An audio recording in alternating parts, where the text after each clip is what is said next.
My name is Dr. Terry Jones, is of the devil. My name is Dr. Terry Jones, is of the devil.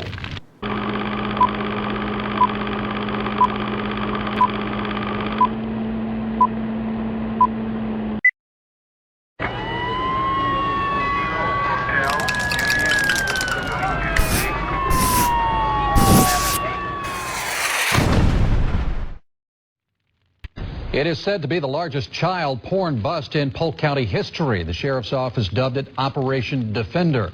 Deputies seized more than 100,000 pictures, many including children. News Channel 8's Chip Wasowski has more in tonight's 8 on Your Side Crime Tracker report. There you go.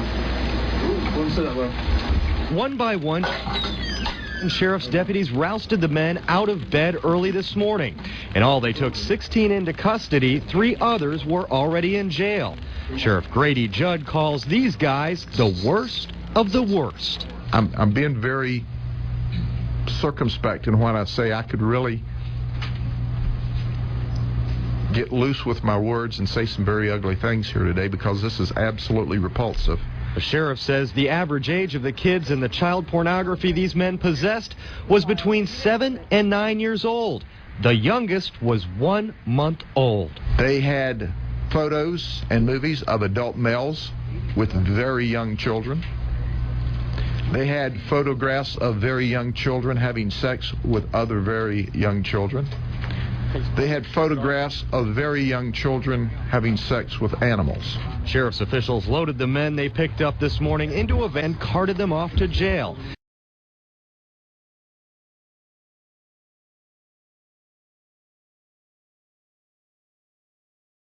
Tell us about a little bit about yourself, maybe things you didn't say last week about your coming to Islam.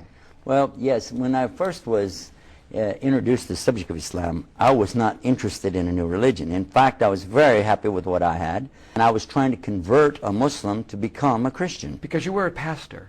Well, I was a preacher. There's a difference. Okay, you're a preacher. Pastor is much, I think, more dignified than me. I was just a person out preaching the word, you know. And a musician. Very much a musician. And this is your life. Putting it all together, trying to call people to the Lord, etc. Along the way, the man said something to me that struck me really hard, because he realized that I was proselytizing from day one. 3 months into it, we were working together, and he knows I'm trying to convert him. He could see in every discussion, every argument, that all I'm trying to do is do what? Just convert him. Well, he told me at one point, he said, you know, I'll go to your faith. I'll be a Christian if your religion's better than my religion. And I said, whoa, wait a minute, I've got him. I've got him where I want him. I got the fish on the hook. Because as we're going to cover in this program, there are a lot of things you have to do to be a Muslim. Oh, yeah. A lot. We'll talk about it. But one thing was, I said, from what I'd heard from him and seeing him 5 times a day doing his rituals, I said, you don't have to do that in Christianity. You don't have to fast an entire month. You don't have to give something called zakat to the poor. You don't have to. It's nice if you do. And you don't have to go halfway around the world to go to a box in the desert and do all these rituals. You don't have to do that.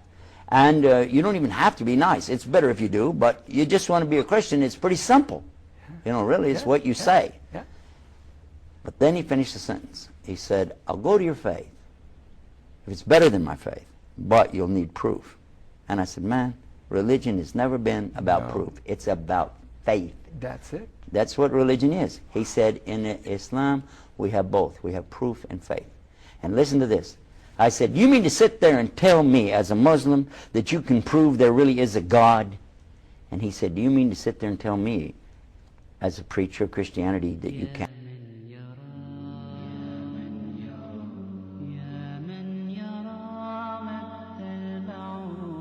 And what about when Allah tells us about the Bahrain, 2 seas, where the 2 seas come together, same surah, same chapter. He tells us about that. But they don't mix. They can't mix. And when Jacques Cousteau, the eminent scientist from France, discovered this amazing situation where the Mediterranean feeds off into the Atlantic Ocean, these 2 big seas coming together, but they have 2 different salinities, different amounts of salt, 2 different temperatures, 2 different densities, 2 different life forms. not the same. And when they come together, that one stays inside of the other, but they don't mix. And when he got ready to talk about that, he had a Muslim on the boat with him, and he said, we already know that. That's in the Koran 1,400 years ago. Oop. Yeah, we won't make that then into anything. Leave it. Then, when this book talks about when the river of sweet water pours into the salinity of the salt water, and they don't mix. And you go to the Mississippi River, and you find the same thing that it says right here. And it talks to us in here about the stars. It talks about the moon and the sun and the earth and everything that Allah created, and describes them in detail, and tells us that the earth is doing what? Kawi. Turning. The same thing like when you'd make a turban, kawi. Turning. The earth is turning, and nobody believed that back then, because you don't feel the earth turning, do you? So we assumed that the earth was the center of the universe, and that the sun was going around us, what we thought. But it mentions that even the sun is in orbit. The earth is in orbit. How could the sun be in an orbit? But guess what we found out? It's in an orbit. The sun has an orbit. It's not being still. And the moon is going, the earth is going around the sun the same way the moon is going around the earth. All of it's moving, swimming. And Allah uses this, swimming. Who is telling us this? The Rabbil Alameen, the Lord of the worlds. People turn to religion to help them cope in the days after the 9/11 attacks, and some even chose new faiths, including Islam. That may be no surprise, since a quarter of the estimated 6 million Muslims in the United States are converts. Delia Gallagher looks at two people who chose that path. وأشهد أن محمد. Allison Poole says this phrase 3 times in Arabic and then in English. There is no God but God. And I bear witness That Muhammad is the messenger of God. is the messenger of God. An American woman who converted to Islam immediately after 9/11. Find out why. Meet her next. Well, she was the girl next door, blonde hair, blue eyes, a practicing Catholic, but after 9/11, she found herself drawn to Islam, a religion she says empowered her. Or what does she think of radical Islam and the folks who want to kill us? Angela Collins is the director and principal of the Al Rida Academy. It's a school for Muslim children in Southern California. Thank you for joining us. Thank you. Assalamu alaikum. Tell me a little bit about why and how you made this transformation. I traveled a lot abroad across the world. I went to India and through the Middle East and met Muslims everywhere. And the people that I met were so genuine and generous in their nature. And I wanted to learn a lot more about them. So I came back to the States, I met Muslims here, and they became my friends.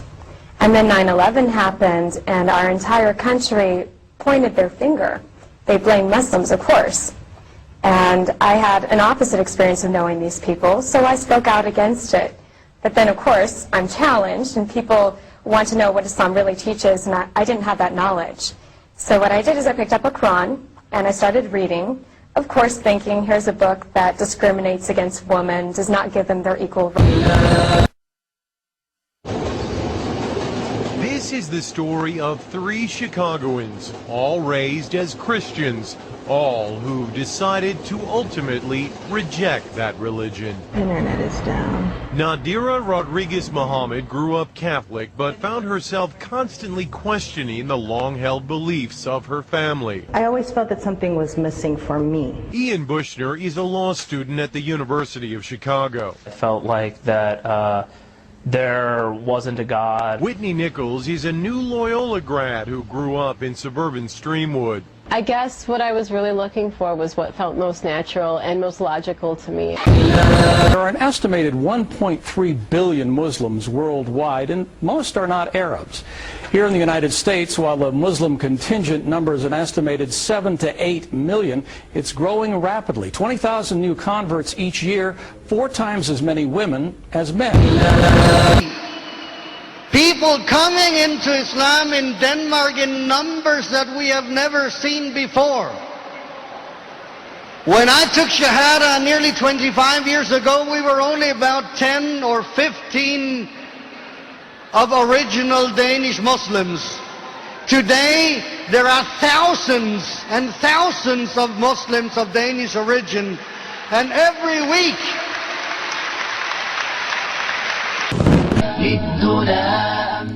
Matthew, Mark, Luke, and John, who were they? Matthew who? Mark who? Luke who? And John who? What were their last names? When did they write? Did they know Jesus Christ? Did they walk with Jesus Christ? Did they eat with Jesus Christ? Did they talk with Jesus Christ? Did they even meet Jesus Christ? The answer is no, no, no, no. Conclusively. The earliest of them that wrote 40 years after Jesus Christ, so they never met him. The last of them wrote 80 years after Jesus Christ, never met him. The other thing is, all of them seem to have written the gospel according to. Now, when you write a letter, do you sign it according to? According to is the third party. If Joanne or Jackie or Bobby or Johnny told me something and I wrote it, I would say according to Joanne, Jackie, Bobby, or Ronnie, according to. But those four people would not write a letter and in front of it say Jackie according to Jackie and not even write her last name. Because if Jackie wrote me a check and only said Jackie, I couldn't cash it. And if I was a policeman and I stopped Jackie on the road and she had a license that only said Jackie, she's going to jail.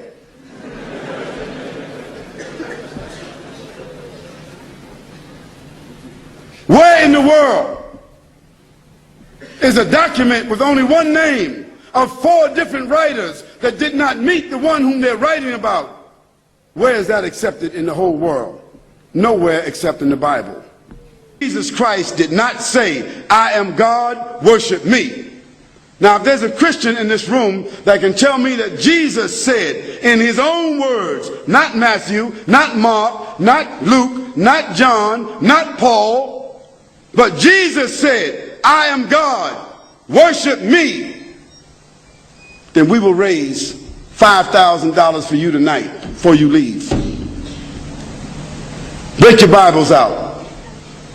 Call somebody up. Go make... And they say, Be Jews or Christians, then ye will be rightly guided.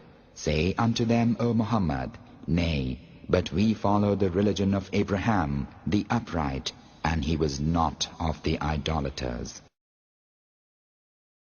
Say, O Muslims, we believe in Allah, and that which is revealed unto us, and that which was revealed unto Abraham, and Ishmael, and Isaac, and Jacob, and the tribes, and that which Moses and Jesus received, and that which the prophets received from their Lord. We make no distinction between any of them, and unto him we have surrendered.